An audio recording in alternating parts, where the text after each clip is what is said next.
আমাকে সবকিছু ছেড়ে কবরে চলে যেতে হবে। ইন্না লিল্লাহি ওয়া ইন্না ইলাইহি রাজিউনের আওয়াজ চতুর্দিক থেকে শোনা যাবে। কুল্লু নাফসিন যায়িকাতুল মউত। যখন আমাকে আস্বাদন করতে হবে আর নামাজ পড়ার টাইম পাবো না, চিৎকার করে চাইলো একটা সিজদা দেওয়ার টাইম পাবো না। কি আফসোস, কি আফসোস, কি আফসোস আমাদের জন্য যারা আজকে কবরে শুয়ে আছে।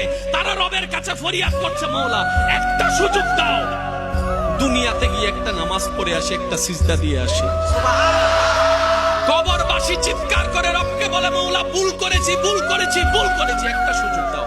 আবার দুনিয়ায় যাব, মাওলা হাজার ব্যবসা থাকুক আমি নামাজ ছাড়বো না, হাজার চাকরি থাকুক আমি নামাজ ছাড়বো না। মাওলা একটা সুযোগ দাও, একটা সুযোগ দাও, একটা সুযোগ দাও। মাটির নিচে যারা আছে তারা বলছে, আর মাটির উপর যারা আছে তারা বলছে, ভাই নামাজ তো পড়তে আই। একজনে বলে যে কিভাবে আসবো, আমার প্যান্ট তো ঠিক নাই, আমার প্যান্টও ঠিক নাই, আমার শরীর তো পাক নাই, আমার কাপড় তো পাক নাই। আরেকজনে বলে আমি যদি নামাজে যাই দোকানটা এখন বন্ধ করে লসের টাকা